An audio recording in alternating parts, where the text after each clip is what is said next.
Yo, what's going on, Bulls fans? Welcome into the Bulls Report. And coming up on today's show, we're going to be diving into the latest comments coming from ESPN's Brian Windhorst.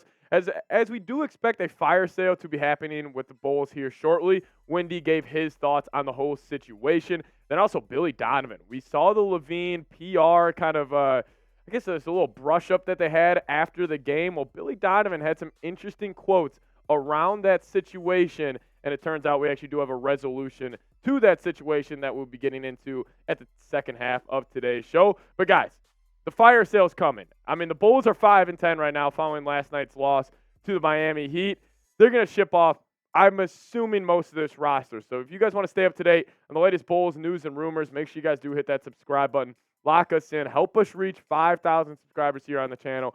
I would really, really appreciate it. Well, let's dive right into it. Brian Windhorst, he was on ESPN the other day, talking about the Bulls, just talking about LaVine, some of the trade rumors, and this is what he had to say. He said, in talking to some people around the league, the scouts are jamming themselves into Bulls games because they realize at some point the Bulls may break this team up. And my kind of reaction to this was, just blow it up. Just get it over with. Like, I don't want the Bulls to be kind of going throughout this rest of this regular season up until the trade deadline, just thinking like, oh, if we do go on a win streak here, we might be able to run this back and try to make a playoff push. You should be taking calls right now, kind of fielding the offers and just seeing where you land because, listen, at the end of the day, you are going to have teams get desperate. Like, there are going to be teams that go on win streaks and think that if they get a guy like LaVine, DeRozan, or maybe even like a Vooch, Torrey Craig, Caruso, that player could get them over the top. Start fielding calls now and just let the fire sale begin because I'm not going to lie, guys. I really just don't like watching this team. I don't like watching the way they play the game of basketball. They play the game like it's back in like 2003, and I'm watching like the old school Detroit Pistons or something. Like, it is just not a fun basketball team to watch. They run pick and roll more than any other team, and I get pick and roll. A lot of teams run it. The way the Bulls run it, it just doesn't translate to what I'm watching other teams. Like, my eyes don't lie with the Bulls. Like, when I watch their offense, it just looks like so slow. The pace is terrible. And then I go watch a team like the Oklahoma City Thunder. They're getting up and down. They got all this young talent. I'm just not a big fan of watching these guys. And I think there's 5 guys that could possibly be traded at the deadline. Obviously, we know LaVine's top dog. A lot of teams are going to be calling for him. But also, DeMar DeRozan. Like, I think DeMar is going to get a lot of calls. He is on an expiring deal. He could be an interesting trade candidate for a lot of teams. And then also Vooch. Obviously, you can't trade him until December 15th.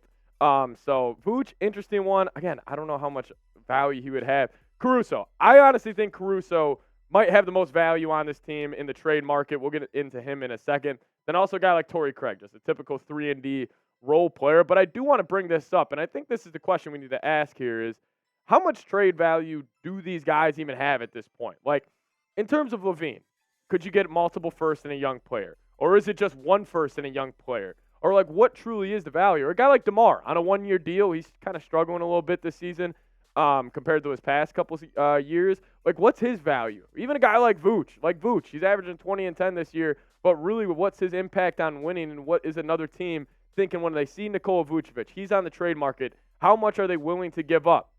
I don't know, but I'll tell you what. A guy like Alex Caruso, teams will be calling on that. And Bobby Marks had an interesting quote on Caruso in it. Kind of shocked me a little bit, but also at the end of the day, it didn't really shock me. He said the guy on the Bulls roster that's probably got the most value is Alex Caruso. Alex Caruso, a role player necessarily, and I hate calling him a role player just because how much he impacts winning, but that is what he is. And Bobby Marks thinks he's got the most trade value in. I'm not gonna lie, I probably don't agree or disagree with that too much. But next team odds for Caruso, where will he land? I still think it's the Lakers. It just makes too much sense, right? Like that's probably what I would put my money on is him heading back to LA. But they got the Sixers at plus 250, Lakers, like I said, plus 300, Bucks at plus 450.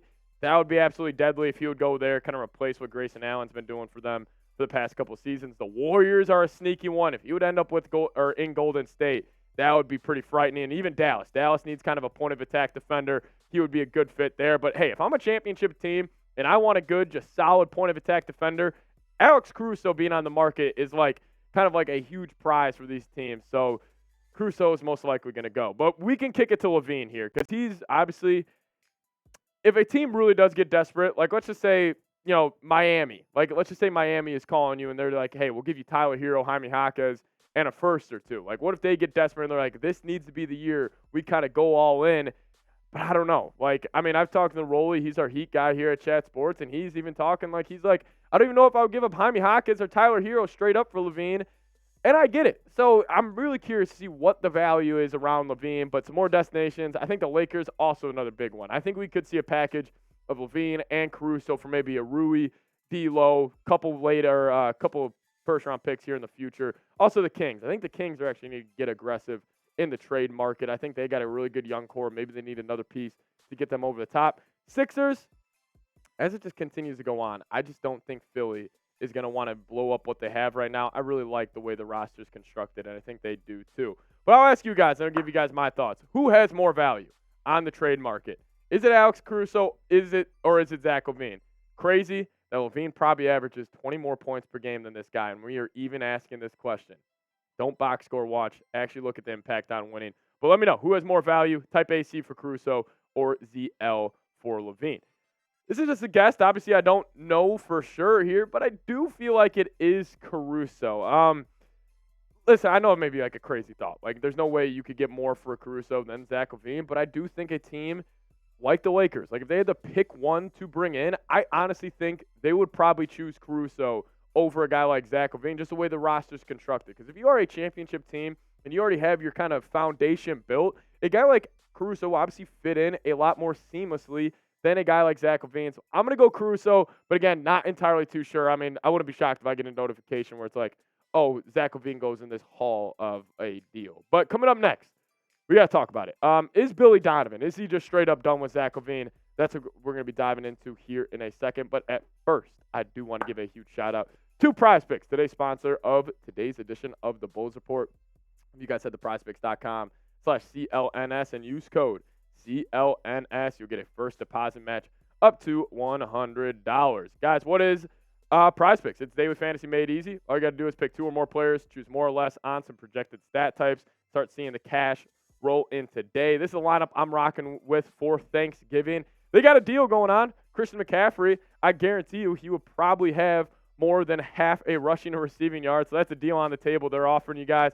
Also going to ride with Sam Howell. Leads the league in passing. I'm going to go more than 257.5 for him as well. That is my lineup. You guys can either ride my picks or you guys can fade my picks, but do it at prizepicks.com/CLNS and use code CLNS for a first deposit match up to $100. Link in the comments and description of today's show.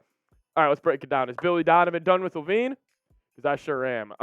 Listen, this was a situation after the game. This was 2 games ago. It was actually after the Bulls when they actually got down 22-1 against the Miami Heat. Came all the way back and won the game, and you would be thinking it would be all sunshine and roses there in Chicago. All the players would be happy.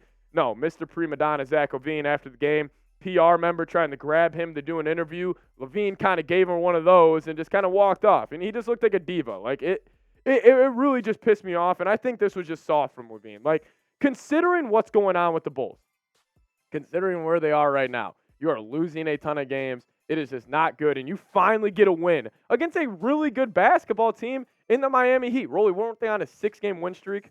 7-game win streak coming into that game, and you snap that, and LaVine looks frustrated after the game. Like, if that was me in my position, and I was in his shoes, even if I didn't want to do the interview, I wouldn't just brush somebody off like that. Just be like, hey, listen, I want to go celebrate with my teammates, whatever it is. But, like, I don't know, LaVine just looked like he just really looked like a child, and I thought that was really soft from LaVine. But somebody asked Billy Donovan about this situation, and he kind of gave coach talk right here. He didn't really come after LaVine, but it was a little passive-aggressive here at the tail end of this quote. He said, me being here for the time that I've been here, I really think we have good quality people. That goes from players to medical to PR people. They're really great people to work with. My thing is, I want everybody to treat everybody with class and respect and help each other do their job. We all have jobs to do, and they're difficult and demanding, and there are emotions in that. My wish would be that everybody helps each other in doing their job to their best ability. This was pretty much Billy Donovan kind of sneaked this in Zach LaVine a little bit. Listen, I get it. I get what Billy's saying here. I'm frustrated with the situation as well. I wish he honestly would have called him out a little bit more in the media. But Billy Donovan yesterday after the Heat game, he said they did handle it internally. So again, don't necessarily know what that means. I wonder if LaVine just gave her an apology or whatever it was. But listen, it's kind of, we can wrap it up with this kind of point I wanted to make. I'm just done with LaVine. And I said this in the offseason. If the Bulls were going to rebuild, I wouldn't hate keeping LaVine and moving off everybody else and using him as a piece to sort of build around. But I think I'm just done with him. Like, just all of his antics. I don't really think he plays good winning basketball. And I know a lot of people say that, oh, does he play winning basketball and everything? But when I do watch him, he plays selfish ball. He doesn't do the little things. I never see him diving on the floor. I never see him picking up his teammates. He just plays a soft fashion of basketball, and he's a very selfish player. Hey, turn on his highlights. He goes plays at an open gym run at an LA Fitness. He's probably looking like a top 10 player in the world. He can score from all three levels, freak athlete, can get hot, can black out. I mean, he's incredible. But in terms of what he does to just contribute to a basketball team, I just don't really think he can. I mean, there's a reason. In 10-plus years in the NBA, he's not been on a winning team one time. But I'm done with him. Are you done with him? Are you done with Zach LaVine? Give me a Y for yes or an N for no down in the comments section. What say you? Get your thoughts down below. As always, guys, make sure you guys are subscribed to the channel. Thank you guys so much for watching. Fire sale's coming soon. We're going to have a whole new roster probably here in a couple of months. So make sure you guys are subscribed. Stay up to date with all the latest Bulls news and rumors. See you guys next time. Go Bulls.